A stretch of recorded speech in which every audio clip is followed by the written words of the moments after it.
Welcome to the Good Life. Thank you for stopping by. I am Patrick Harney, and today I have a friend with me who he is a writer, he's a director, but he's also the host of Attack on Show. His name is Rob E, and I'm excited to talk with him. I haven't talked to him in a little while, but he's a great guy, and every time we talk, it's like we pick up like no time has passed.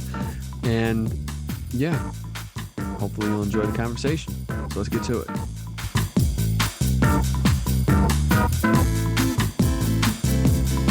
Rob E, my friend.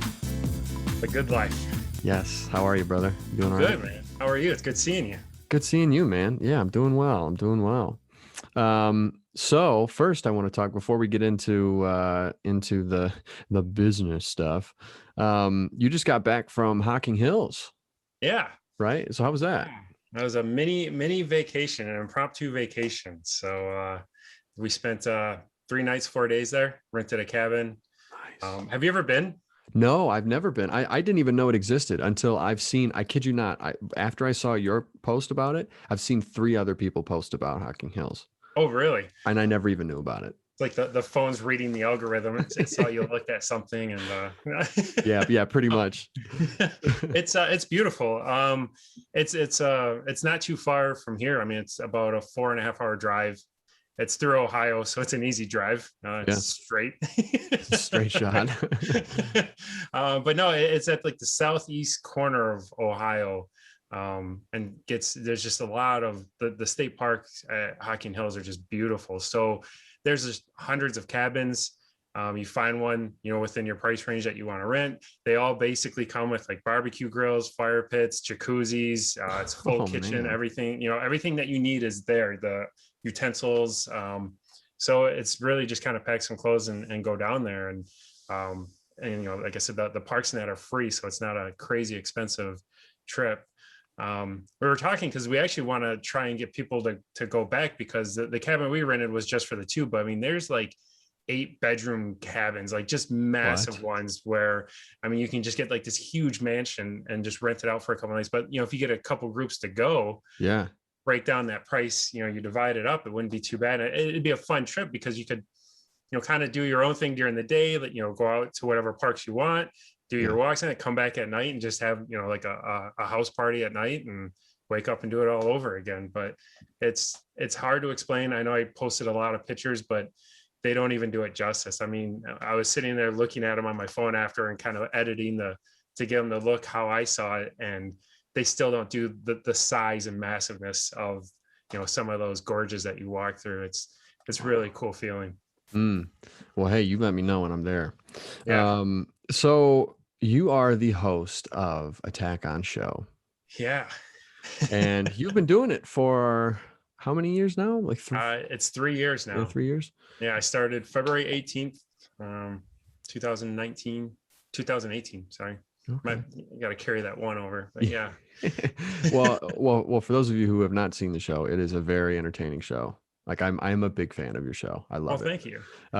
And I was lucky enough to be a guest on your show at one point, which was so much fun. And it was funny because I had no idea really what I was like, what it was all going to entail and what the night was going to entail.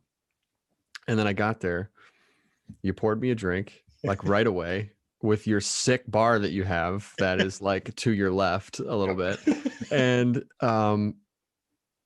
we started talking for maybe like an hour. And then you were like, well, should we get to the show? And I was like, oh yeah, that's right. We're here to do a show. And so we did the show. And then afterward, we talked for like another 2.5, 3 hours, just like having some drinks and just talking life and talking like everything you could think of. And you introduced me to Letterkenny. Thank you, by the way. So good. Yeah, dude, that was such a good time. I really enjoyed it. Yeah, I've worked, the show's evolved obviously quite a bit over the years. It started with me and Jeff kind of just sitting on the couch talking movies and evolved to the green screen, and then started doing interviews, and then kind of became more of a solo, gig going. And it's been fun because you always kind of have to keep evolving. I mean, that's the trick part with these kinds of things is that, it can't be the same thing over and over. People will get bored. And I also kind of felt if you're reviewing a TV show, a movie, every single like week or 2 weeks, people can only watch so much. So if the point of Attack on Show originally was to introduce like Letterkenny or something to somebody, and then come back the next week and say, here's another show. That's a lot of time you're asking for people to like keep watching these shows so they can understand what you're talking about. So the interviews really helped kind of offset that. And then it's been nice to have the bar, because I try and make it, you're not just coming on to do an interview on Attack on Show. I always try and make an experience for everybody. When they come in, it's, do you want to drink? Let's get to know each other a little bit, because a lot of these, like, we really don't know each other before the interview. I'll reach out, just kind of cold call through Facebook or whatever, and say, hey, I do Attack on Show, I've seen some of your work, would you be interested on coming on? And then, so it's nice to kind of pour a drink, get to know each other, let people have fun, and it makes the interview more calm, because I think it's more entertaining to see people's personality than it is to hear about their project or experience. It's good to hear all that, and we want to get that through the interview, but you also kind of want everyone to kind of let loose a little bit, have more fun, and let that personality show through on camera.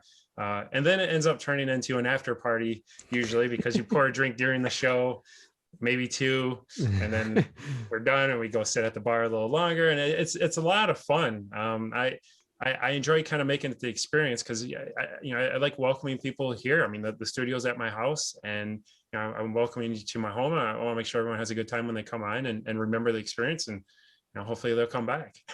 For sure. Well, and you're a great host, not only of the show, but also just company, and having people over. I mean, you've always been, ever since I've known you, you've always been one of the nicest people I know. And I'm not just saying that for the sake of the show. Thanks, I truly mean that. Appreciate it. However, I do have a bone to pick with you, sir. I feel like there's an after party. No.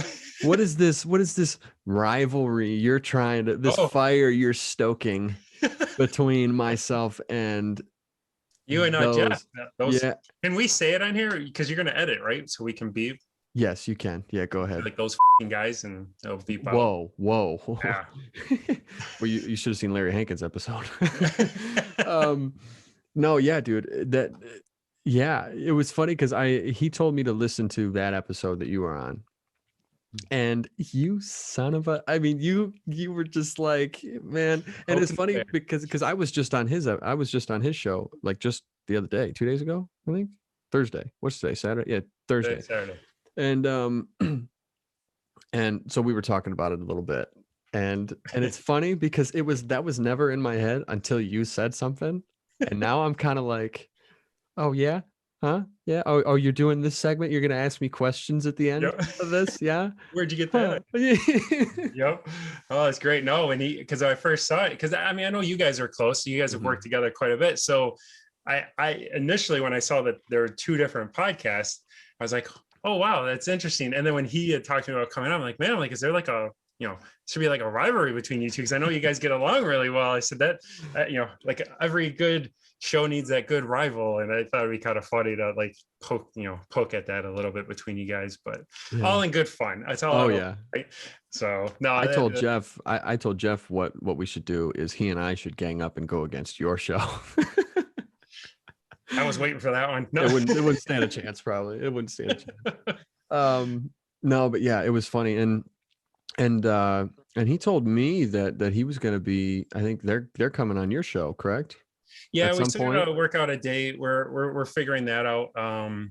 With the vacation, and I had a couple things lined up, so it starts to get kind of busy here in the next couple months. But yeah, for sure, it's just such a hike for you guys, and I feel bad for that drive. So I told him, I was like, look, if you come, like, there is a spare room if you end up having too much at the bar, because I don't like sending people on an hour. You guys are good, what, hour and 20, I think, from here? It's about an hour and 10, yeah. Yeah, I mean, at least for me. It's a good hike. I mean, you kick a couple back. But honestly, dude, I don't mind. Like, I enjoy the company. I enjoy hanging out, and to me, that's never really been an issue. I don't mind the drive, and also because of where I live, like, I know that the majority of the film people that I know and hang out with are in the Detroit area or somewhere around there. So I just expect, some sort of a drive. Yeah. So it's all good, man. So shall we bring up, let's see, what's the poster that's over your left shoulder? Project Horror. Horror. Yeah. You know a little bit about it. I do. I just a smidge. I was blessed enough to be chosen to be in that film. Yes. And I'm super, like, you have no idea how psyched I am for that to come out. I cannot wait. Yeah, me too. No. Yeah, I'm sure. But yeah. So go ahead and talk about it if you could. Whatever you can. Whatever you can. Well, Project Horror, just for people that, you know, if they haven't been following along, it's a short film that I wrote and directed, and it takes place the night of a birthday party where like a horrific event had unfolded, and two agents arrive to try and solve the mystery. And that's about as much as I pitch on the plot there, because I don't want to give too many spoilers. Patrick plays Agent 2 along with Agent 1 of Bobby Lanin, who you guys paired really well together. And right now it's in the final stages. I mean, we're working on music. That's taken a little longer than I expected. You know, I kind of thought the editing or the filming, like I'd have these hiccups somewhere else, but music's been the part that's really tied me. And I kind of blame myself because I get really particular about music.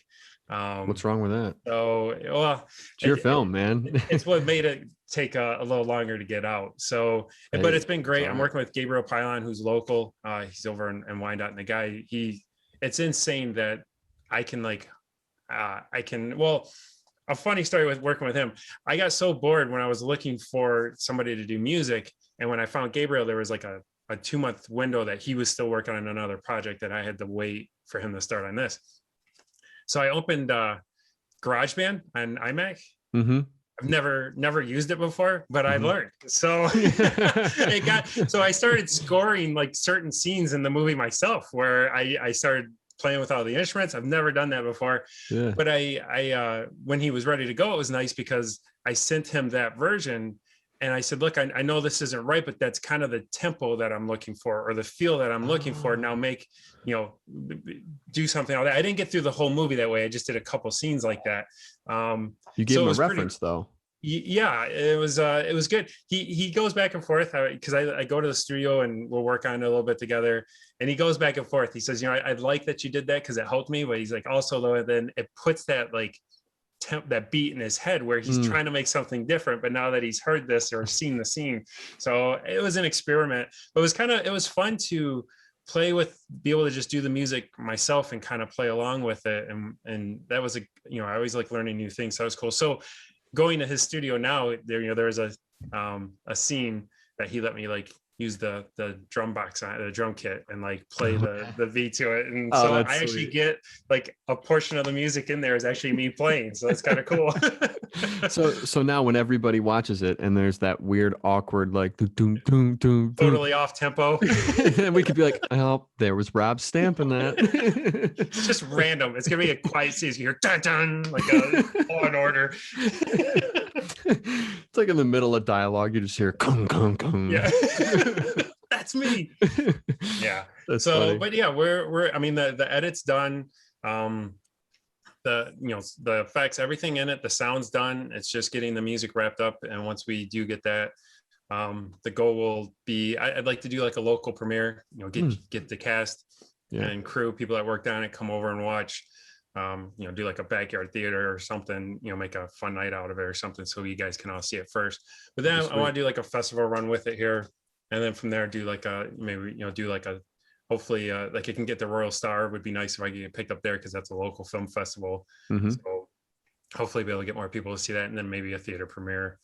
But we'll see. The whole COVID thing, I told Jeff and them, like, it just threw off all the plans that I had in motion for it, and it's just now trying to regroup. Like I felt like I kind of like blew my wad on all the marketing ideas early because I threw it all out there because we were running through it pretty quick. Everything was going great, and I had like your character promos out there. I was got the trailers, and then all of a sudden it was like everything shut down, and it's like, oh damn, now I got to find a way to create like a word of mouth again on this. So I have to kind of start from scratch here once it's done.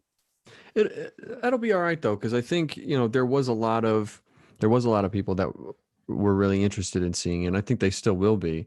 I think everybody understands what COVID did to all film, and I mean, look at look at movies like Black Widow or Yeah.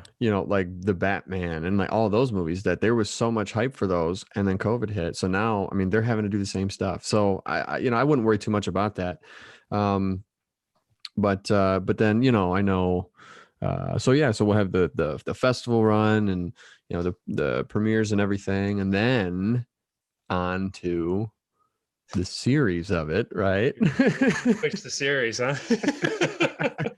It's and I only say that because I know you guys talked about that on Yeah. Joe's podcast. I thought that was funny. So I am entertaining the idea, but I did Albert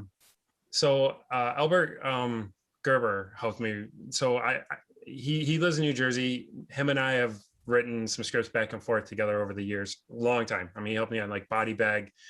He's a great writer. He's one of those, we work really well where like I can write like the first or second draft and then ship it to him, and then he just does his magic over the dialogue and gets where I was trying to go with it, but makes it cool and a little more detailed. He's, we just work really well together. So I did approach him of saying, hey, how about how about we do it again, but this time you just do the writing. Like I wanted to kind of take a step back because, it's one thing to write and direct your own film, because as you're writing it, you're seeing it. So it's easier, I feel, in that instance, to direct your own written script because you've written it out, you're seeing it in your head already as you're writing it. So I wanted to kind of challenge myself and say, you write it, like, here's the locations. This is kind of the story arc I'm thinking with this one. Now you just write it. And then I want to take like a fresh script that I haven't written and then see if I can bring that to life as he saw it or as we see it together. So he's on board for it. So I have to talk to him. It's actually been a little bit since we caught up, but see where he's at on the script. So we'll see. I mean, that's kind of where we are on that one right now, is it's still be in the writing mode. So, but yeah, I have some crazy ideas for it, and I think we could have a lot of fun, and all the pieces have to fall in place like they did with this one. I mean, I appreciate, Project Horror getting through it during, we filmed during COVID. It was, I think, like one of the first, when they started the lift restrictions, the first time is when we all rushed together to make it happen. And that was such a challenge on its own too, as far as like, man, we got, the questionnaires, the masks, the temperature checks, and just making sure everybody was still keeping in check. And it was great to pull off filming through it. So, I guess that was a whole new learning experience there. And I feel like if we could do that, if we get restrictions, things get better, and to film another sequence, I think it'd be fun. So for sure, we'll see. I'm pushing for it. So we got to see what Albert comes up with. He's an amazing writer, and I'm excited to see what he does. For sure, man. Yeah. No, I had a blast on that set. It was a lot of fun. Working with you and working with, Bobby and Spring, and that was a really, really cool shoot. And also, dude, the car. That car was wicked. What was it, a Cadillac? I think so. Yeah. Yeah, it was a Cadillac. Oh, dude, it was just a. It made the poster. I mean, I know, man. It was just a boat, and yeah, dude, that was really cool. I love that it was just a fun picture of you guys, but it looks so cool. I needed to like make that the poster, like add that to it. It looks so cool to do that. So yeah, for sure. No, that was I was lucky to score that, and the lights on it. It looks so good. I mean, it's in the teaser trailer. People can see it, and like I just felt it looked so awesome the way it fit in there. So yeah, that was cool. Your experience for the filming, I was always curious. I know you had the script, but it's interesting because you're filming. I mean, it was just a 2-day shoot, but it was like your scenes, and then it was a whole nother movie filming on a different day with a whole different cast. Like, it's interesting the way they, when you do the film schedule like that, it's like, man, you didn't really get to see, like, you got to read the script, but you didn't get to see how we filmed, day 2, which is interesting because there was, a few more people involved. That's where we did like the long take. So I'm real excited. I'm bringing this up because I would love to like have you out here for like a test screen, because I'd like to see your viewing, because you didn't get to see it shot. And I'd be curious to see that. I know you've read it. Now, does it pan out the way that you have read it, because you didn't get to see the way we filmed it either? So yeah, no, I would love to. I'd love to check it out. I know you showed me clips of a few different scenes, just to say, hey, this is this is kind of where we're at. What do you know? What do you think? And everything I saw, I loved. Um, and especially, well, I Yeah, I can't know. give it away. Can't give it away. But there's something really cool that Agent One does throughout Yeah. the film. That yeah, I'm Scene number 6. That was scene number 6, and okay. Yes, scene that's our number 6. continuous take shot that ended up Yes, panning out better than I could imagine. that And was so cool. Like I yeah, freaked out when you showed me that. I was like, mm. But yeah, I man. was nervous filming. It was like I felt like I kind of pushed everybody to the edge of breaking, and it was a moment where I was just in the kitchen, and it was like, you know, I direct, this is my first directing. I know I've got Body Bag up on the wall back here, but that was back in '07, and that was more like student type film. Mhm. So this was like my first time with a crew and everybody, and like getting actors, Which it was still involved. good, by the way. What's that? It was still good, by the way. Body Bag? Yes, Oh, well, thanks. I You're enjoyed the it. one. No. No, I'm serious. No. Honestly, I enjoyed it because I know you could see the work and everything that you guys put into it, and the time that you put into it. And it was funny. Like Yeah. I know it was a pretty dark, like kind of dark, but I thought it was Dark funny. comedy. Yeah, Yeah. I thought it was really funny. Yeah, that was Anyway, like handheld continue. camera, onboard mic. Like I had no equipment. Yeah. It was funny too because even like the lighting we used, we showed up in the garage to film, and one of the actors on Buyback, real quick, was like, "Do you have lighting?" Because like it was so dark, and I was like, "Oh, I didn't even think of that." So like he had work lights in his trunk of the car that we Oh. pulled out and used. And I was like, "Cool, that works." And I had no idea what I was doing. So, but so back to Project Horror and that scene 6 because it's a long take and it involved. I mean, I think there's 5, 6 cast members involved in the scene where the camera is going to move in between them, and it's just tricky because once you have one hiccup, no matter how far you are, if we're not to the end of the scene, it's start back to your ones. Yep. And it was just to a moment where it was just like I wasn't explaining it properly. It was I think I kind of just I took for granted people understood what I was trying to envision. And my wife Carrie pulled me aside and she's like, take a breath, go in there and talk slower and tell them what you're trying to do because you're kind of losing it right now. Like you're kind of losing them right now. I was like, okay, like it was a good slap in the face where I was like, I needed that. And then just kind of went in there and talked to the actors of like, hey, let's all, like, let's take a break. No one was mad at each other. And I think it was just all confusion of what are we doing? So it was good. And just a good learning experience of like, let's wind it back. Let's kind of start from scratch. Like everyone's doing a great job because they were, I just wasn't, directing properly. So it was a good experience to go through because it's one of those of just because I can see it in my head doesn't mean everyone else can. And dude, that would be tough. That would be really tough. I feel like, because I know for me, when I write, that's how I picture the whole film or series or whatever in my head. So I'm like, oh yeah, this is great. But what I'll do is I'll forget to, like, I won't be as descriptive as I should be. In the actions and all of that because I'm seeing it in my head. Oh yeah, it'll just be like this. Yeah, like why aren't you yelling? Well, it doesn't say to yell or yeah. Yeah.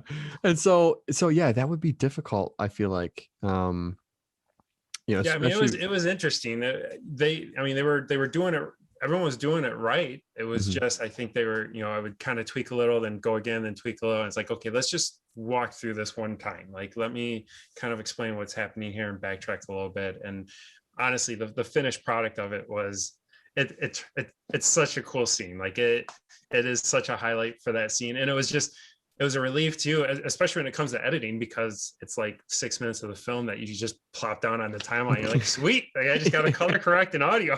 yeah, that's nice. But no, they pulled it off, and it was great because it was kind of it was a last minute adjustment to the script. It wasn't written originally the way we filmed it. It was kind of one of those, I had originally only had Bobby one day with your scenes. Yep. And then pitched him the idea of like, hey, what if we do this? And he's like, I'm in. So then it was like, change the script and then walk through and see if it works. And it did, thankfully. So I can't wait for people to see that. Like everyone in that sequence, to the way they pull it off, the way that they're in character. And it will make more sense when you see it, I promise. But it is a great scene in the movie. I'm really proud of everyone that was in that just did a great job. Well, and also to you as well. With that being your first, like, your first film with the crew, I guess, because I mean, Body Bag was your first, like you said, but with this being more of a traditional setup Mhm. type film set, I thought you handled everything perfectly. I mean, it was great to work Well, with you. thank you. And that's not to say like, oh, I've worked with so and so and so and so, not like that. But but I've been on sets where it's gone well, and I've been on sets where it's gone terrible, and um, or terribly, I should say. And yeah, dude, this set was really fun, and you didn't. There wasn't a lot of lull time, which was nice because there's nothing worse than like getting to set and waiting around for like 5 hours, and Yeah. then you film 30 seconds and you got to wait another 2 hours, and then you film another minute, and yeah, I got to wait. There's nothing worse than that. But you were like, boom, boom, boom, boom, let's go. Because I mean, again, it was only a 2-day shoot pretty much. And I know there was some pickups, but yeah, 2 days. We knocked it out in two. did you have with pickups? with one pickup. We had one pickup. Yeah, I want to say like the principal shoot was just 2 days. Like we did that Friday and turned around Saturday and we're Which is done. crazy. Which is crazy. But that, For the first time. but it also helped because it was, the location, Yes. everything's set in the same spot, which helps a lot. Yes. I mean, Um, I purposely wrote it that way of yeah. I've it takes place in my house, and it was just I could write in every sequence of the house. And then the big part, I worked really hard on scheduling. That was my biggest idea of like, especially during COVID, it was like, how do we get the least amount of people on set at a time? Hmm. Or if the scene takes a lot of people, then we need to film the scenes with the most and then get them out of here. Cause I didn't want it overcrowded. I didn't want people standing around. I mean, the whole idea is social distancing. So I worked really hard at that scheduling part. So yeah, I mean, it was, when you guys were here, I was like, yeah, because we had the car showing up. So I was like, we need to get to this point at least. And then, Hmm. and I think we even kind of blew that schedule a little bit, but we made it up afterwards. Like we had to stop what we were doing because the car was only there such a limited time. It was like, Oh yeah. went outside, filmed the car scenes, and it was like right back in. Yeah. But yeah, I mean, it was fun. I mean, like I said, you bring about being on sets and everything. That was kind of I think the overwhelming part in my head was the idea that, that this was my day, my first directing film. And then the cast, I was fortunate to have you, Bobby, Spring, Callie, Brian, Amar. I mean, all this experience. You guys have been on so many sets and you have done a lot of projects. So that in itself was kind of overwhelming of like, now I'm going to direct you guys. It was like, it kept playing in my head of, man, this is pretty, this is overwhelming. But you guys were just, everyone involved, like Felt Publish Studios, all of you guys were just open, and it didn't take a lot of directing on my part because I felt like you guys, it just resonated, especially like on your night. It just, you guys were in character. It was like, I didn't really have to correct anything. It was, there were like, Bobby sits down and starts talking, and like I had goosebumps because it was exactly how I pictured it would sound, look in my head. And then you deliver your lines. I'm like, this, like, it wasn't like I wasn't directing. It's just you guys had it. Like you guys, Yeah. you guys showed up. You were like prepared. You were on point. You were the characters, and it made my job so easy. Yeah. Like I told Well, Jeff, I was good. like, I think there were parts I forgot to say cut because it was just I was watching the monitor and just wanting to continue watching, and it's like, oh yeah, we're done at this point. Yeah, cut.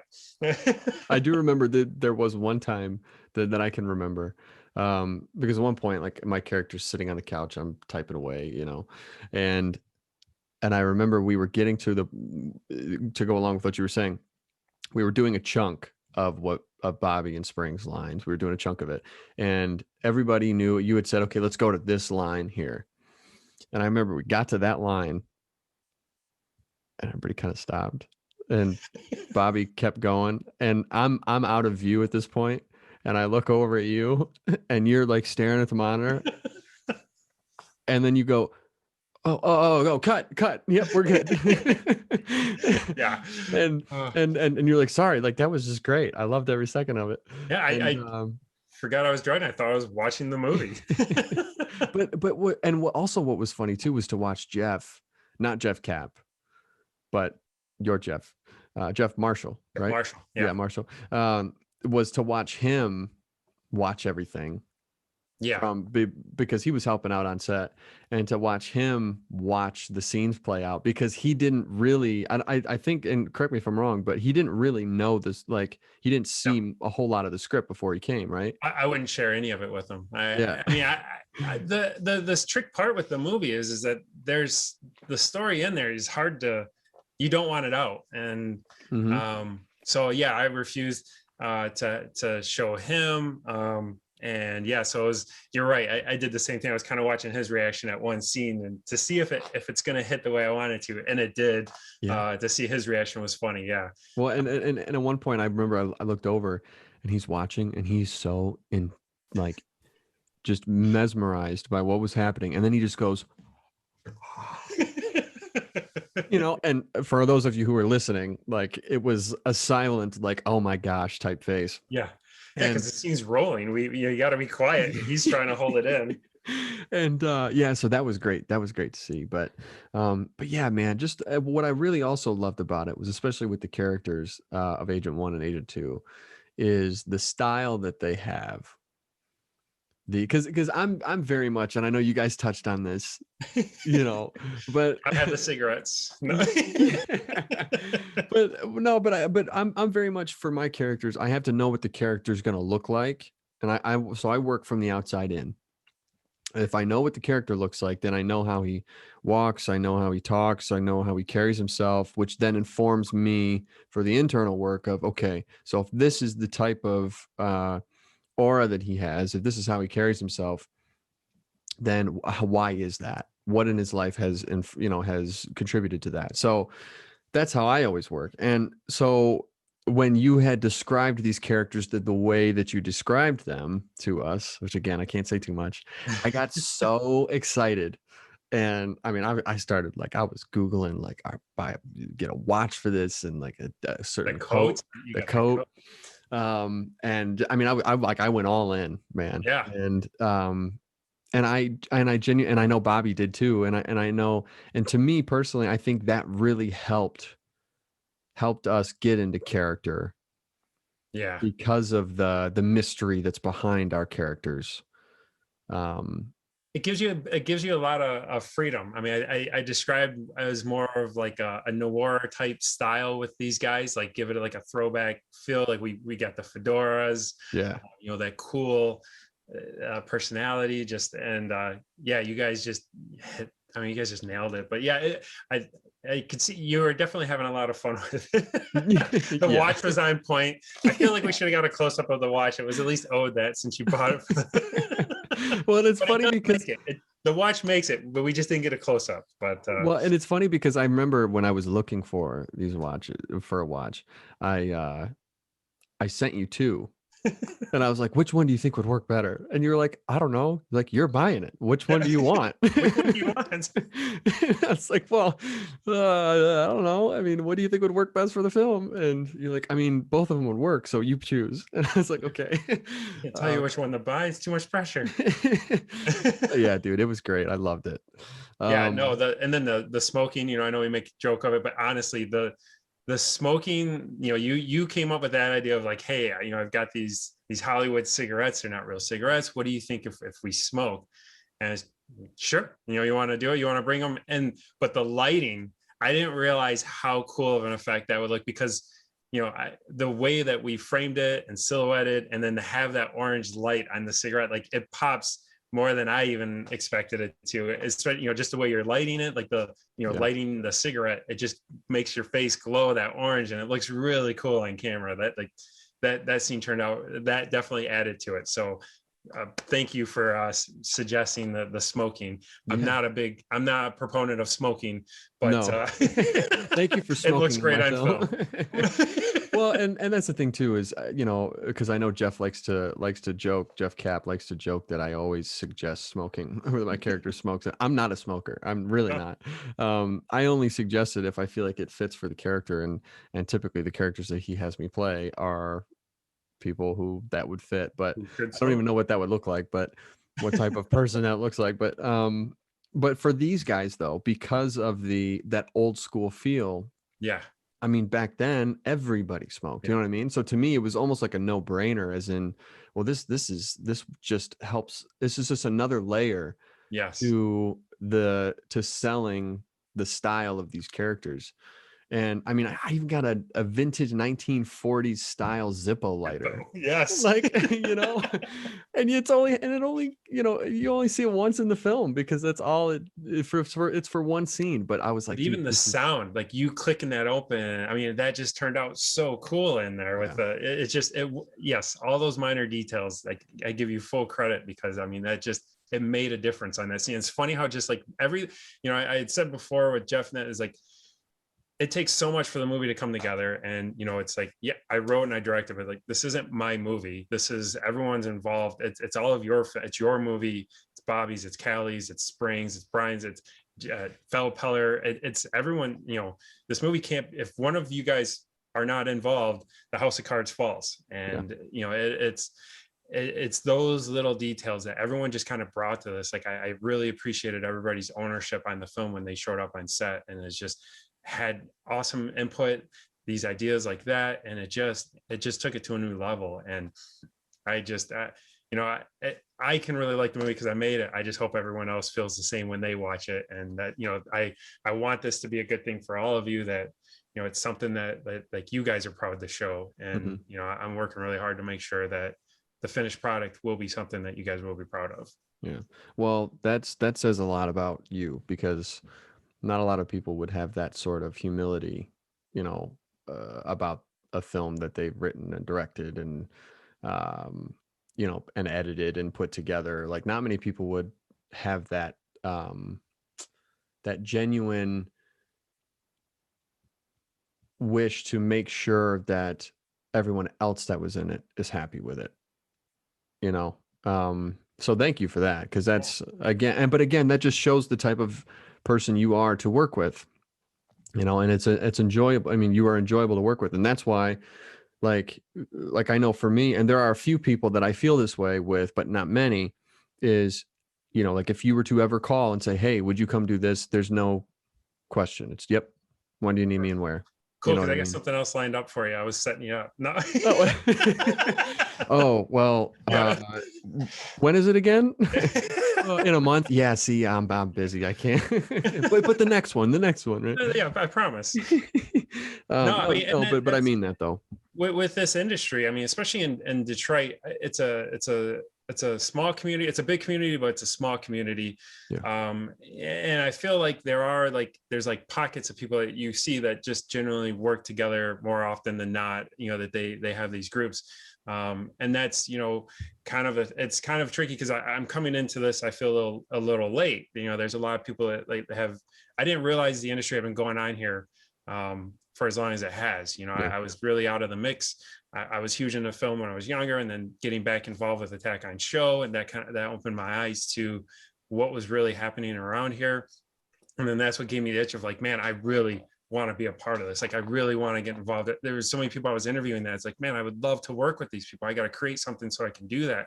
Yeah. And that's where this came up. And, it's, if you're, people remember, people talk. And I think it's this is like every film you work on is a passion project for everybody, I feel like. And I'm very passionate about this stuff. I want to be the person that people want to work with. I want to create stuff though that is good enough for people to want to be on it as well. And that's the trick, is that people can like you, but doesn't mean they will want to work with you. If just because you're a good, nice guy doesn't mean like, if I write a script, they're going to want to be a part of it. It's you've got to be able to back it up as well with something that's creative and useful and does something. And that I really pride myself, I just the writing aspect and trying to create that original story that just will keep people kind of on the edge of their seats and guessing throughout. I mean, like Body Bag, for as bad as it was, I'm proud of the story. The final product. I know the quality of the film isn't top notch. The audio, there's a lot of noise in the audio. Like, technically it's a poor film, but the story I really like. And that's why I was kind of proud of myself. Like, there's a twist in that at the end. Like, I love kind of having those stories that just will keep you kind of guessing the whole time. And I really want to work hard at that of proving myself, to want to be, so people will want to work with me, that they, will see that at least as a, reason enough to come on board and trust me enough that I'm going to do everything I can to make sure everyone is taken care of when we work together. Well, and I completely can relate to that feeling of like you're late onto the scene, because I feel the same exact way. Like there are groups of people, and we know them all, they all work with the same people, because and they're all talented, and that's who they've worked with before, and that's who they trust, and they know they'll get the job done and everything. And that's great. But once you get a taste of that, of being able to work with those people, because there's a lot of those people that I really respect, and that I really enjoy their work. And I'm like, man, I really want to work with them. Because everything they do is so creative, and it's so fresh, and it's very, and the quality's really, really good. Yeah. And so being able to work with even some of the individuals, like we know Bobby. He works like a madman. He's all over the place, yes. dude. Every time I talk, I feel like I talk about Bobby like that guy's he's like Detroit's Superman. Yeah, Our movie Superman. Like he does everything. He's a stud.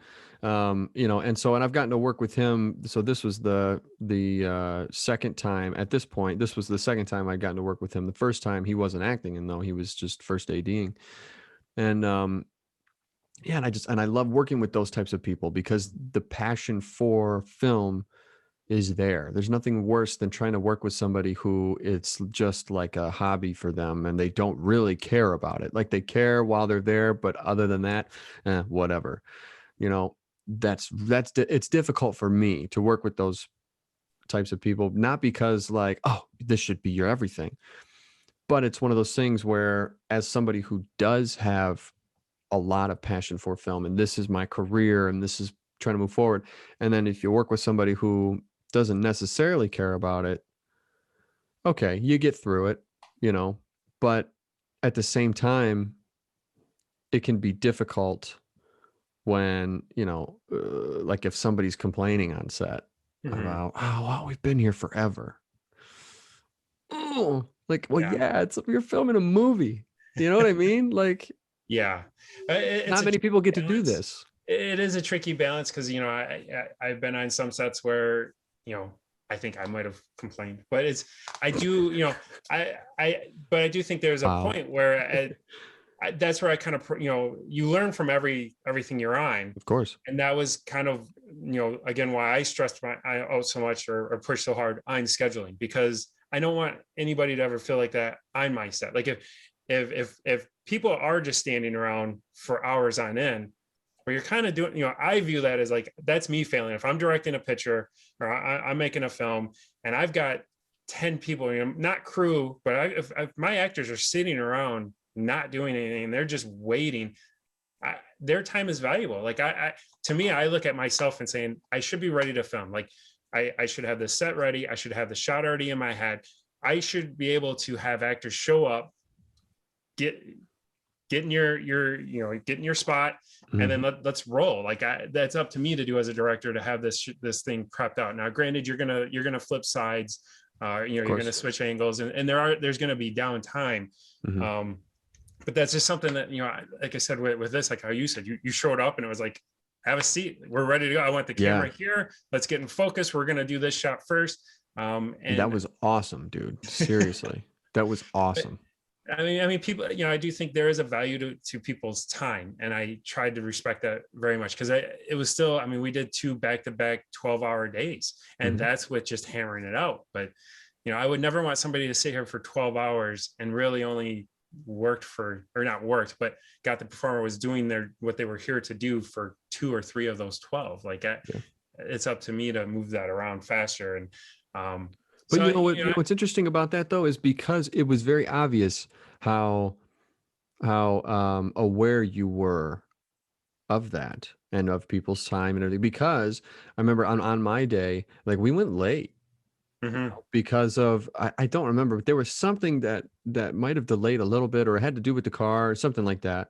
Yeah, we were Um, gonna do the inside scenes first and go outside, but the car showed up and then had to leave. yeah, So we had to stop and go and switch the schedule up a little bit to have you yeah, guys outside. And I felt bad for Spring because in my head I was gonna have her. She's not in the outdoor scenes, so mm, I was trying to get all the inside stuff done so she could leave. And I felt bad that she just kind of had to wait while we shifted the outside for the yeah. car.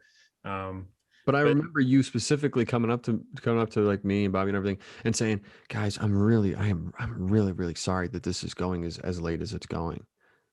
And I remember standing there. I'm like, dude, like, don't worry about it, man. Like, I'll be here all night. I don't care. yeah, Um, I was more so worried because you guys had to film the next day. I was like, I'm worried about you. the Um, next day went even later. Oh. Especially at and the after party, which I feel really bad that you weren't able to. yeah, I did not know it was going to turn into I was that. super super jelly, super jealous. That was No, one drink that turned into about five.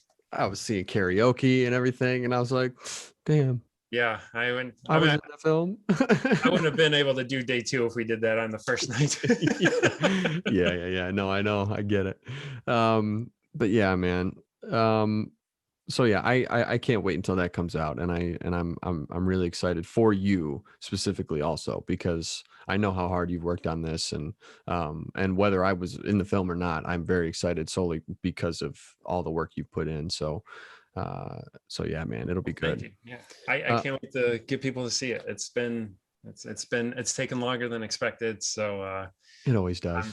very eager. Yeah, You know what I I mean? blame COVID. It's not me. No, Yeah, it's all COVID. Yeah, I was on point. It's all I was, COVID. yeah. It was a pandemic. So switching topics a little bit. I know you're an avid movie watcher, I guess you could say now. Yeah. And you're always into the new shows and new movies and all of that. A lot of partly because of Attack on Show, I would imagine, but also because I would consider you a cinephile. You're big into film. So what are your thoughts? First, what were your thoughts on WandaVision, and how do you think it compares with Falcon and the Winter Soldier of what we've seen so far? So far, I feel like the Marvel shows are just okay. WandaVision, I thought was okay. I respect what they were doing as far as like a tribute to the throwback, TV shows of like kind of Hmm. highlighting each decade. Yeah. I appreciate it. I just felt like they wasted too much time with that with the Mm. story while doing that. I appreciate getting a I Love Lucy throwback episode, but there was really no story driven, like there was no plot going forward, and like the first two or three episodes it Yeah. was just kind of saying like what's going on, and I appreciate the create a little bit of confusion, but on a series I felt like that story didn't even start until like episode 4 or 5. And then I also am very upset with how they handled Pietro, um, you Oh know, yeah. Quicksilver. That when he showed up, I was real geeked that sweet. This is how they're going to tie the X-Men universe, and I Yeah. loved him as Quicksilver in the X-Men universe. He's like the one highlight out of especially Apocalypse, and so I was real geeked with that. And then the way they ended that, I just was like, man, that's just lazy, or that's like a slap in the face to like Marvel fans that you would even do that with that actor. They would just have somebody else play the character then, or Yeah. so I hate to be overly critical, but I felt like that was an hour-long episode that could have been really good, and they stretched it out over the 8 episodes it was. And then Falcon Winter Soldier, I think it's okay. Like I'm kind of just watching this too. I kind of feel more trapped by now because it's 22 years of Marvel stories being told, and you have to watch these because eventually they're going to go back to theaters, and you're going to need to know what happened. Yeah. Like I'm just trapped in the universe now that I have to watch them. But I'm one of the few. I actually like the new Captain America. I like the character. I think the actor's doing a good job because Wyatt Russell. Yeah. yeah, because I know everyone's mad that it's not Chris Evans, but that's the comics. Like they Yeah. introduced this character as Captain America. Like this guy does exist. So the kind of anger and hate that you see online about it, it's like, man, do you guys even follow the comics, like you knew this was going to happen eventually at some point. Yeah. And I think the actor's doing a good job. Like he's playing a good character who understands his role. He's trying to fulfill it. And I feel like people are just being overly critical without just watching his character and seeing what he's trying to do. They're just, nope, he's got the shield, I hate him, and they're not giving it a chance. But I think he's doing a good job with it. And I know I'm one of the few, but I like the new outfit. I think the new outfit's pretty cool. It is pretty cool. But there, the big plot hole I'm finding with Falcon and Winter Soldier is Cap. Isn't he still around? Because he gave the shield to, like, he's just old now. So why isn't that was my question too. So yeah, it's kind of a big plot hole where they keep saying like Cap would have wanted you to have this, or Cap would have been proud of you. It's like, he's still alive. He handed you the shield. Go talk to him. A couple weeks ago, and then you threw it in a museum. So like, yeah, exactly. So I'm kind of curious as to why that's happening the way it is. It's almost like they're playing like he's dead. Yeah, unless more time's gone by and they haven't mentioned it yet. Yeah, could be. Who knows? But what's funny though, I will say, are the memes that I've seen of the old or of Steve Rogers and then the new Cap, where like when your Wi-Fi, all the bars are up on your Wi-Fi, and it's Steve Rogers, Chris Evans, and then when you lose a bar, and it goes with the picture on Wish, what you get from Wish. Yeah. Yeah, exactly. I didn't realize how much somebody put the guy from Up, the old man from Up, with his chin, and like when you put the Captain America in him, like his chin's really bunched up, and he looks like the old man from Up. That's true. He does. He looks like the old man with a helmet. That's really funny. I didn't think about that, but yeah, he does. Yeah, it's pretty funny, the two side by side. But no, but I mean, I'm watching. I'm actually, I feel like we're all just trapped by Marvel, and I feel like they get a little bit of a pass too. I think they could put anything out, and people are going to love it regardless. Just because it's Marvel right now and the amount of popularity it has. And I think also people have committed 22 years, and it's going to be hard to just say you don't like it after that long. I mean, there's still people that watch The Walking Dead. I don't know why. They've made it this far. They're not going to talk bad about it. No, that's true. That's a good point. And now they have the fear of The Walking Dead. That just kept them around for even longer. Yeah, that's when you couldn't understand Daryl talk anymore. I gave up on this show.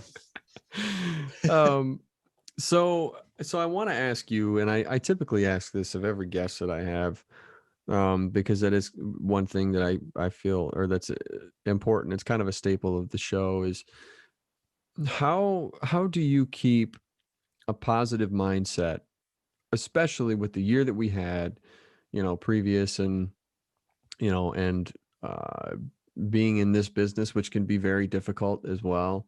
In terms of, there's a lot of rejection, or, all that stuff. So how do you keep a positive mindset, or try to keep a positive mindset?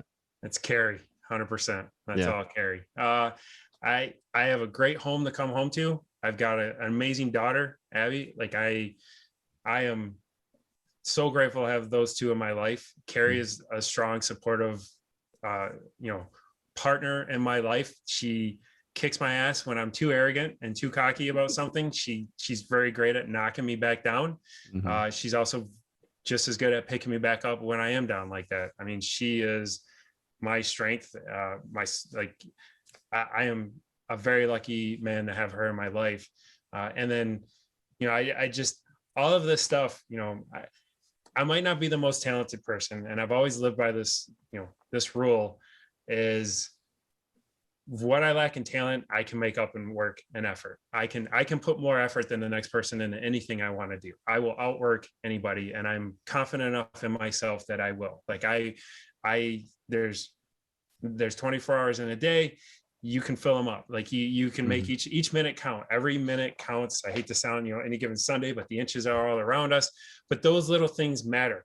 Look at what you're doing with your time. It's good to sit on the couch. It's good to relax. It's good to do that. But, if you want to be doing something else, you have the power and ability to do that. We're all capable of doing whatever we want, and we're all capable of achieving our own goals.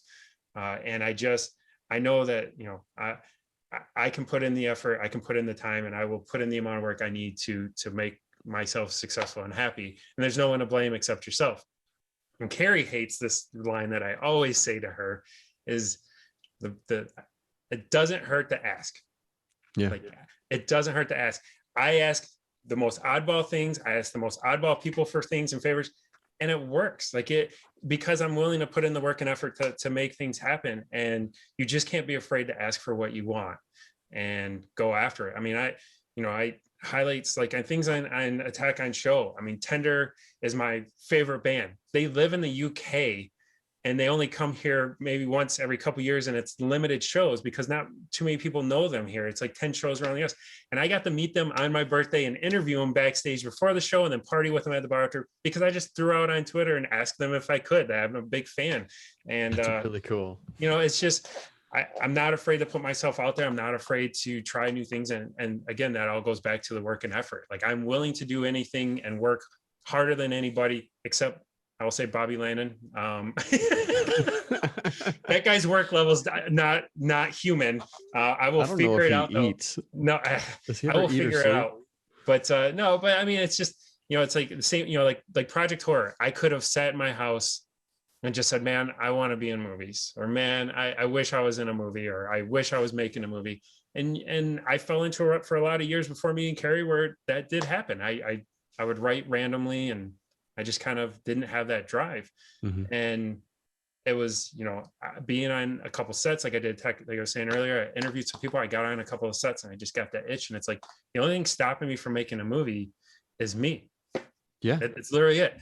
And then it was, doesn't hurt to ask. I went to Bobby and asked, will you be in my movie? I've never directed before, but will you let me direct you in a film? And, you know, it was like, but here's the script. It just didn't hurt to ask, you know. Yeah. And same with you, like with you, Brian, Callie. I mean, I didn't know, I knew you from being in class, but I knew Bobby on set, and it was just, everyone else was just kind of like, just throw it out there and ask, let's see, like, hey, I think you guys would be perfect. And I think it shows. I mean, Attack on Show, it's a lot of work. There's a lot of, I mean, I do all the editing, the filming, the set, all of that's up to me to do. And then I think what people don't realize is, you know, I don't go on, like, I do watch a lot of TV, I do watch a lot of movies, but that's because when I do Attack on Show, I want to know, like, I'm giving my honest opinion of something. I actually have watched it. I didn't go on Google and read what some people thought about it and then just play it off as if it's my own. Yeah. You know, I will put in the effort. If I've got some downtime, watch a show, watch a movie, because that's going to make, you know, that's going to be what you're going to be talking about. So you need to know what you're talking about if you're going to talk about it. Yeah. And it's a lot of time and hours, but, and that, not to say I enjoy, like you said, I enjoy film. I enjoy good TV series.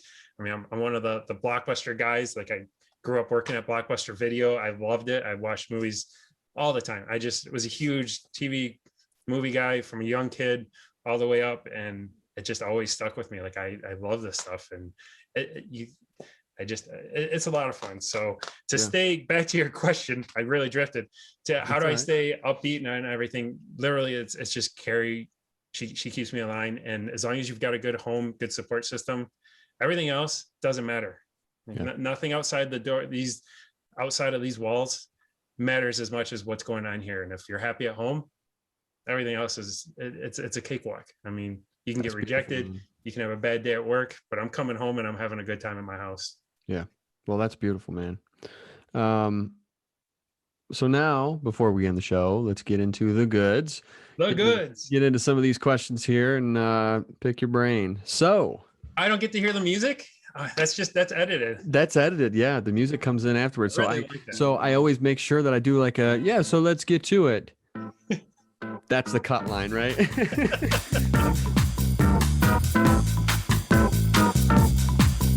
Yeah. So number one, what is your go-to drink of choice? And I'm interested about this one because I know that you are experienced with many different fine liqueurs. We have a few different ones. I do like, we came up with the Wallen, we call it, after Harley brought it here. It's the Traverse City apple whiskey, and then you take the Tennessee Old Smoky salted caramel whiskey and you mix the two together, and it's a salted caramel whiskey drink, and it's very good. It's very good. That sounds really put good. A giant ice block in it and let it kind of sit. But that's really good. Lately though, I've been well, we have the signature drink here is the Border Snap, where we take Canadian whiskey and then you take the Captain Morgan's pumpkin spiced rum, mix those two and add Coke, and it somehow turns into like a gingerbread cookie tasting. It's delicious. So we call it the Border Snap, like a ginger snap. Yeah, that's great, dude. I love that. Yeah. Well, and when I was there, you guys were making your own. Yeah, we age our own whiskey. So we've got a 2.5 liter barrel, and then we throw whiskey in it. Which, funny thing I learned is that you're supposed to put bad whiskey in it. So we were putting good whiskey in it at first, and we liked it, but it was also kind of, I was like, well, I also really like the good whiskey, and now it's changed the taste. Like I felt like I lost a bottle of whiskey. And I looked online and was researching, and a lot of people said no, like buy cheap whiskey, because the idea of the barrel is that's aging it, like that's going to give it that oak, smoke, like that oaky taste. So use cheap whiskey. So we found out what works best is at BJ's, the wholesale store. They have their own Canadian whiskey, and you can buy like a gallon of it for like $27. So we fill it up with that, and if you let it sit for 2 months, it comes out very nice. Like it has a nice oak taste to it, and just it tastes very good. So yeah, shout out to BJ's for having bad whiskey. Some people might like it. It's not, I'm a big fan of like Kirkland's Canadian whiskey, because that's literally it's Crown Royal. I don't know, like I guess that's like one of their hidden secrets, but you can get like a giant bottle of that for like $27. So when we saw BJ's had theirs, we're like, oh, maybe it's kind of the same thing. And it's not. It's not. No. But it tastes great out of the barrel after a couple months. Well, good. Okay. I actually have one. It's aged right now. Like I'm about to empty it tonight in the bottle. So if, you can be out here by 7:30. Oh man.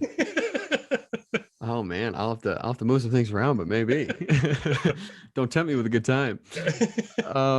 So what is one reboot or sequel that you wouldn't mind seeing? A reboot or sequel? Crap. I think I feel like I should be ready for this one. Haha. You know what? I want a sequel to Airborne. I want to see what Wiley's up to. Seth, have you ever seen Airborne? No.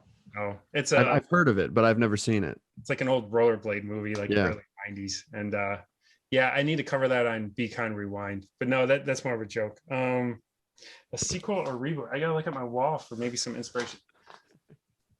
It's not really even a sequel or reboot. I don't like reboots. I have a hard time with reboots. Which I know you do. That's why I asked what would be one that you wouldn't mind seeing. You know what I mean?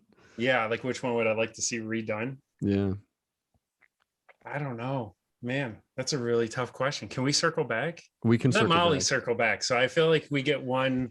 That's true. I did. We get one circle back now. You open the doors, so I got to think about that one. You're right. I did.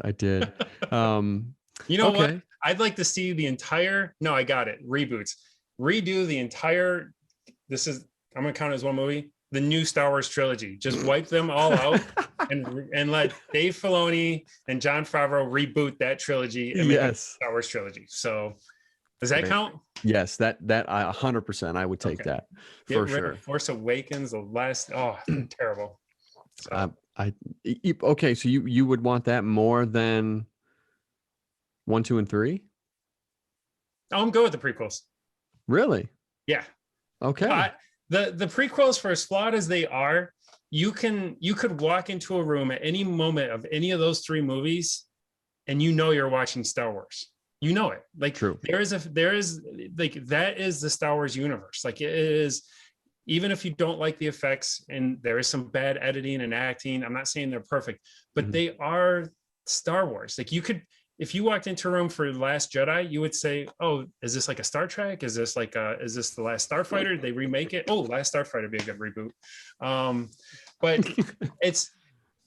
they're not Star Wars. They don't do the wipes properly. They don't, they're just so flawed. But the prequels, for the flawednesses that are built into those, you still know it's Star Wars. Like at any moment, you feel Star Wars. You feel like you're in the Star Wars galaxy. And the characters that are created are colorful, they are unique, they're very imaginative, and I'm a huge fan of Clone Wars. And when you see, like, Lucas he's amazing at creating those like different universes, different planets, different worlds. I mean, episode 1, yeah, it's flawed, but you look at the different planets they travel to and the creativity behind it, going to the underwater, with the Gungans, and then Naboo is great. Like, there's so much uniqueness in all the planets. Coruscant, it's amazing what he creates. And then you have someone like Dave Filoni who can take those characters and give them so much depth with, like, Clone Wars. You're seeing it Mandalorian. The prequels, I stand by them. Like, I don't think that it's the new trilogy. I think it's just complete garbage. They need to just get rid of them. Did you see that for the Obi-Wan series that they're going to make, they're Ewan McGregor's coming back and Hayden Christensen's coming back. They're bringing Vader back. Yeah, because and I saw there's an interesting story, or somebody's a theory that when there's a line in New Hope between Anakin or between Obi-Wan and Vader that they think leads you to believe they must have had a fight or something before. Because if you think about it, the last time Obi-Wan has seen him at this point, he thinks Anakin's dead. Like, he left him for dead. Yeah.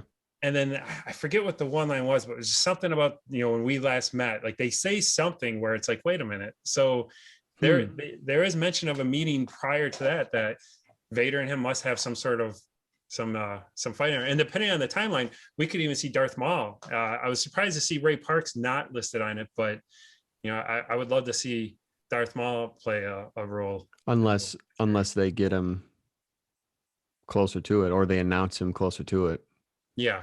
Because that's always a possibility. It's a shoe-in for the timeline. I mean, he still exists in the timeline that they're putting the Obi-Wan series in. Yeah. They're gonna have to find a way to age Ewan McGregor like 40 years though, because that's always been the big issue, right? In episode 3, you see him, and was it 19 years later for A New Hope, and he's like aged. Everyone else looks the same. Time has not been kind to him. Yeah. Yeah. Like, is he just gonna be like this wild drunk on tattooing? Like, he just let his life go and just like parties like crazy, so he just ages awfully. All the hardest drugs in the galaxy he could find. That's funny. Okay, so I know you're a big Tarantino guy, right? Yes. You really like Tarantino. Yes. So this is a question to kind of test how much you really know about Tarantino. Oh. What is the film that he co-wrote and directed but never got to release? Never got to release it? Yeah. I don't know. It was 1987. Cool. It was called My Best Friend's Birthday. And almost all of the footage was destroyed in a fire. Oh, no way. Almost all of it, yeah. I was not for this. So, but what he had was he was able to use that, and that provided the basis for True Romance. Oh, okay. I directed that. Was that Tony Scott? Who was the director? I forget. I don't remember who directed. No, it's not. Written Tarantino. But that was, so he was originally going to do a film in 87 called My Best Friend's Birthday, and he filmed it, and the majority of the footage got destroyed. Wow. You wonder, like, that's probably a blessing. Like, you just, because you get so much credit for Reservoir Dogs being his first movie, and like, maybe that one wouldn't have been as good. People might have watched it and like, no, he's no good. So yeah, that's interesting. I did not know he had a movie like that. Yep. Dang. Okay. Here's which one would you rather, which one do you like more? Do you like the Lethal Weapon series or the Rush Hour series? I guess, so the Rush Hour trilogy or the series of the Lethal Weapon films? The movies, not the TV series. Not the TV series. Yeah. Okay. Lethal Weapon. Yeah. Yeah. Oh yeah. Although it doesn't age too well, but none of those movies back then really do. I mean, the glory of gunfighting. But no, I honestly, I was a huge fan of Renee Russo when they introduced her character in the Lethal Weapon stories. Like, it was just so refreshing to see her just like kick the shit out of everybody. And I loved watching her fight. Like, my only like thing I was frustrated with is like in part 4, she was pregnant and like only got to like kick one dude. And I was like, man, that's it. Like I was really excited for part 4 to see her and like Riggs like just start kicking everyone's ass. But no, I thought they played well off each other. I love Danny Glover's just like getting dragged through everything. Chris Tucker to me is funny, but it runs its course. I mean, the voice is just, it's a lot like element. I mean, you know, like it is a lot. And I really like Jackie Chan.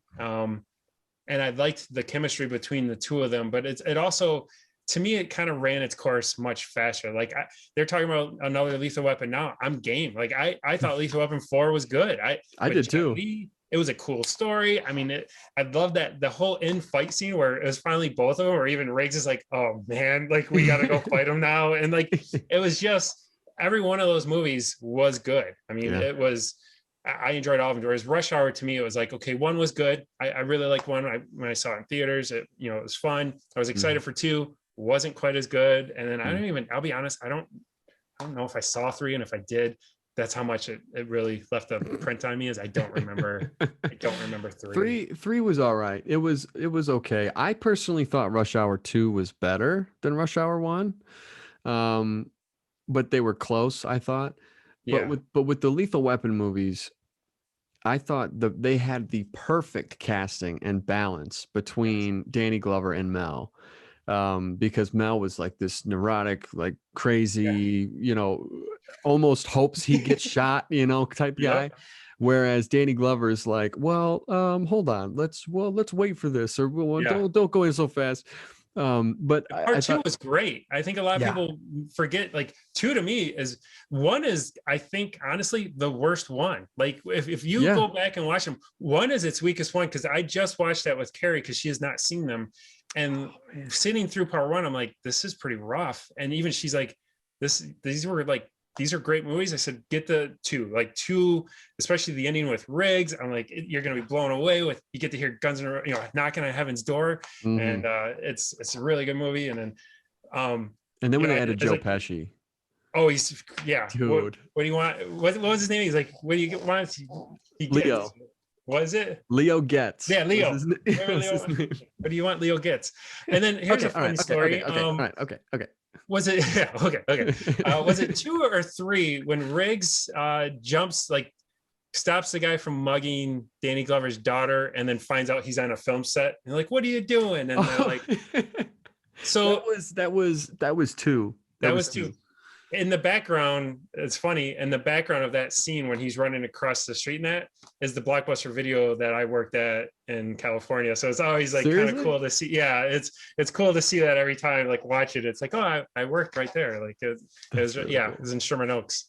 And I also, to go back to Rene Russo, I really liked the relationship that Rene Russo and Mel had in that film, because he was this rough and tumble, can beat him up, shoot him up, whatever, and she was just as much as he was. I think she could have taken him. Like I you believed it. She played it so well, and I was glad they did that, because I also get tired of movies of always introducing the love interest of the film. If you're in a film series, I get so annoyed with it, where that, or like, oh, they're broken up at the beginning of this one, I bet you they get back together by the end, and it's just it gets very boring watching stuff like that. So it was nice, like they did it. 1, he didn't have a love interest. They had 1 and 2, and then we know what happens to her.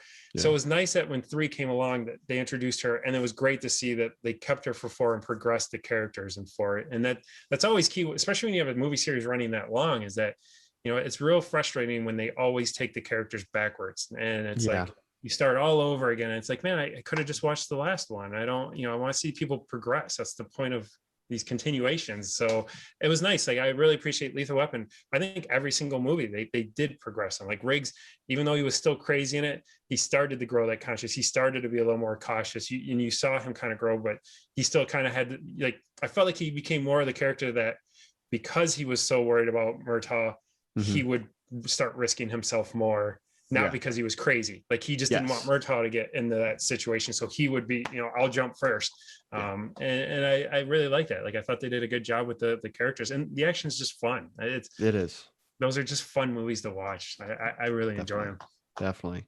Okay. And here's another one. And I say this because I love this series also. Should they make an Ocean's 14? No, shouldn't have made an Ocean's 12, 13, or 8 as far as I'm Oh concerned. man. Dang. Dang. That's tough. That's No, tough. Ocean's 11 is a great film. I love Steven Soderbergh. I love the cast, but Yeah. again, they got like 12 wasn't, I couldn't stand 12. They tried to be way tough. too creative with it. 12 was 13 tough. was a good return back, but it was also, again, like, we're just back in Vegas, and Yeah. they did it with Julia Roberts. They kept regressing that relationship every single movie. Yeah, And that's true. That's a good point. I was like, well, you kind of recycled it you brought us back to Vegas, cool, and you made it creative, cool, but nothing tops the first one. The first one was its best, and I haven't seen 8. I probably shouldn't have said they shouldn't have made it, but I haven't seen 8 either, but I heard it wasn't good. No, and to me, it's like, which is tough. I appreciate and respect that they wanted to change the cast to all female on that, but it's like, then give an original title, like make that its own movie. Why, and I think it was George Clooney's sister was the character that was being played. It's like he had a sister all along, and he never thought to use her in any of his schemes. Like, who do you trust more than your own siblings? Like, and they had him dead in this movie, apparently. Oh, was he? Yeah, they had him dead supposedly. Oh, I don't. It's weird when they do that, like the reboots, like Ghostbusters, and it's interesting. It's like, man, just tweak it a little bit, make it an original, give it their own original story. Yeah, for sure. Okay, so and also I guess what I also love about those movies though is just how cool and how suave the cast is. You know what I mean? The banter. Yeah, the Clooney and the Brad Pitt banter is amazing, and there's great aspects of that throughout all of them. Did you prepare that? It sounded a little prepared. It's like, did I? It felt like I rushed it. Yeah. There's great banter and dialogue between them. I think they could have left it alone with the first one. Like, it was so good. I really liked the first one. I think it's a great film. And I was a big Clooney fan for a bit there. He was just, from Dusk Till Dawn, it was like his best. It was great to see him launch so quick in the movies. And Ocean's 11 followed that. Out of Sight was one of my all-time favorites, but Oceans, I felt like, it's like, man, you guys are draining this one. Well, and you know what's crazy to think is, I was thinking about it, and Matt Damon, that era, his filmography in that era was insane. Yeah. He went from like Good Will Hunting to Saving Private Ryan. And I know there was a few films in between, but big ones. Good Will Hunting to Saving Private Ryan to the Oceans trilogy. At the same time, when he's not doing the Oceans movies, he was doing the Jason Bourne movies. Yes, which are amazing. Like, just all of those alone in that period of time. Yeah. Is insane.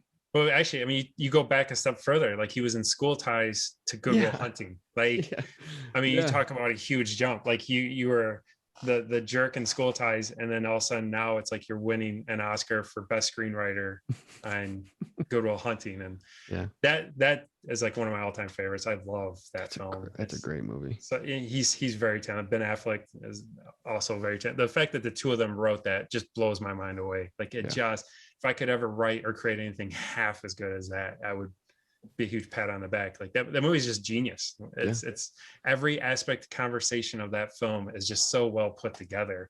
Like, I can't get enough of watching that movie. It's just over and over. And Robin Williams, greatest dude. I'm not one of those people that like, man, I really wish, like, when a celebrity passes away or whatever, but like, that is a guy where, like, I feel like I lost a family member. Like, every time I think him, and then when Michael J. Fox found out he had Parkinson's, I felt like I was losing family when those, like, Robin Williams is just amazing talent. I watch every one of his films. He's so good at everything. Like Patch Adams or What Lies Beneath is such a great movie. It's so trippy, and it's just, everything he did was just so good. It was funny, or he could do dramatic, he could do dark. He grabbed Matt Damon by the throat and said, "I will fucking end you." And you believed it. You're like, oh my gosh, I think Robin Williams can kick Matt Damon's ass. Like, you didn't even question it. Like, he was that good. Yeah, for sure. And even Flubber. Yes. You remember that movie? Yes. I loved that movie. Flubber was a great movie. Yes. No, he was great. He was great in everything he did. Miss Doubtfire. There's just so many. I loved Hook. I mean, Hook was a perfect.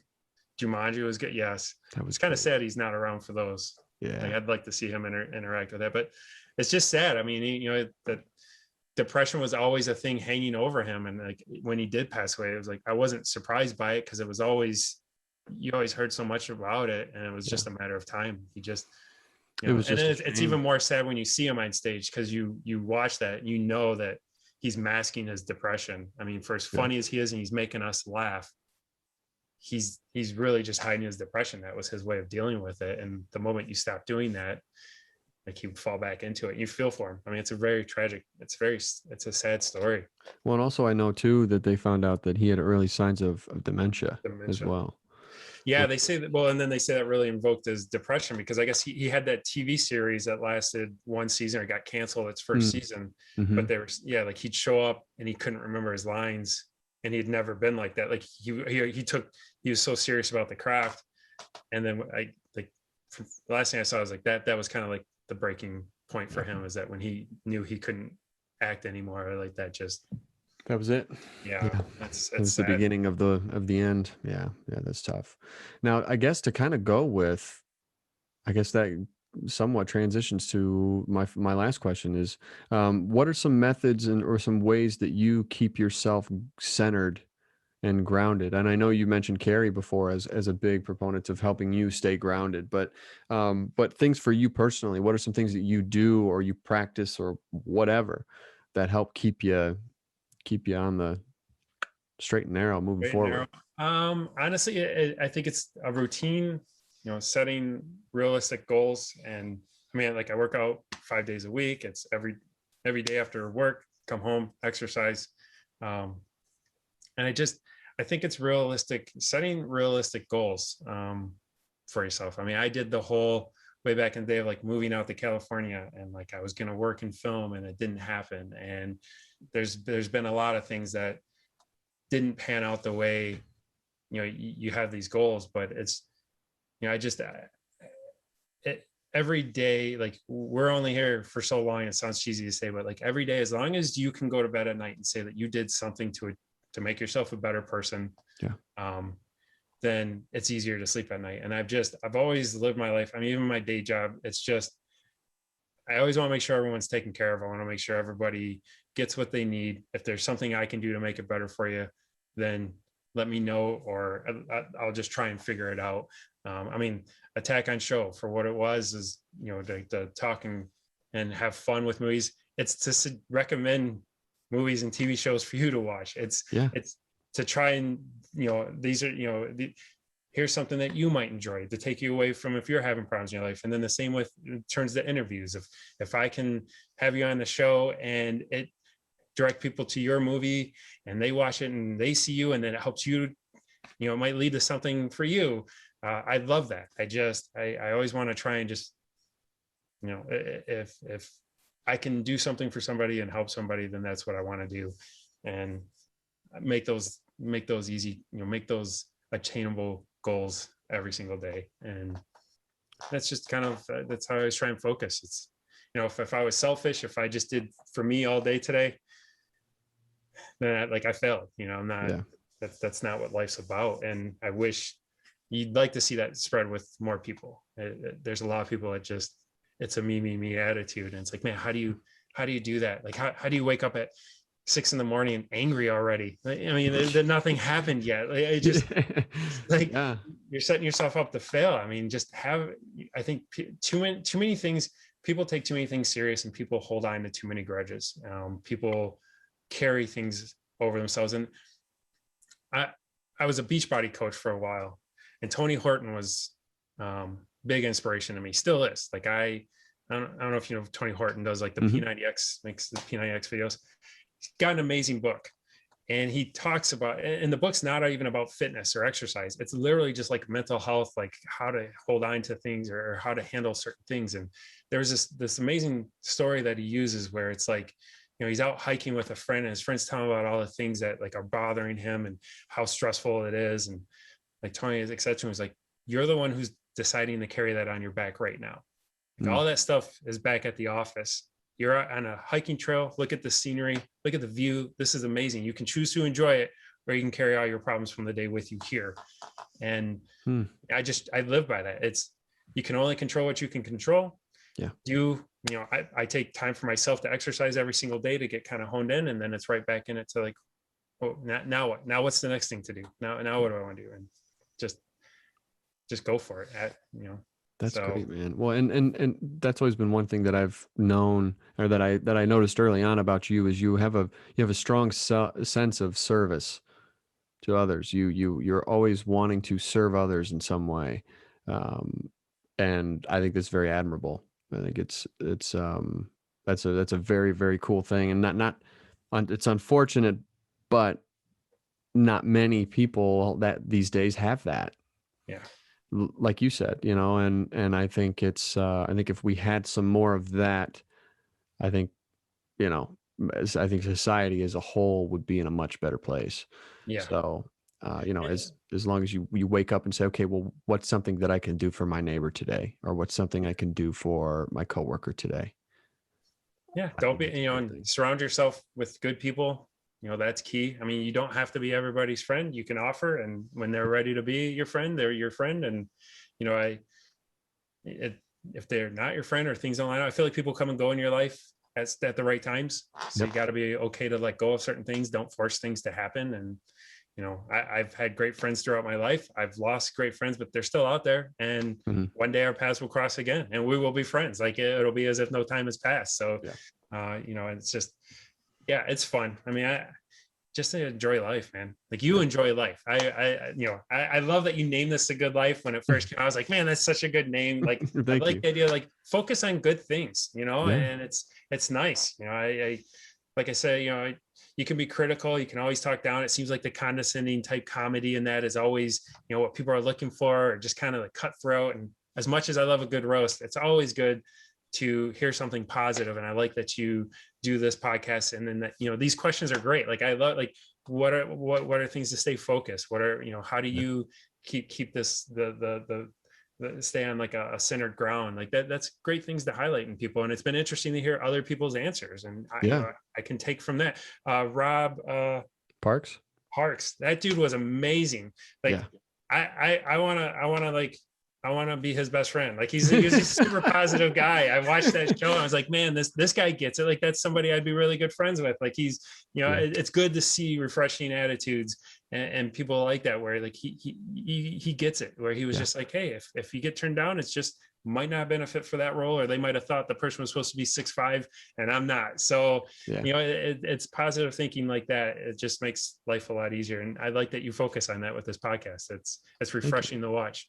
Thank you, man. I appreciate that. And I appreciate you coming on, man. It was a great discussion, and I always like talking with you. And I hope, and I'm not just saying this, I really hope that we can soon sit down, have a beer together, have a glass of whiskey, and just kind of, laugh a lot. That's what I hope. So let's try to make that happen.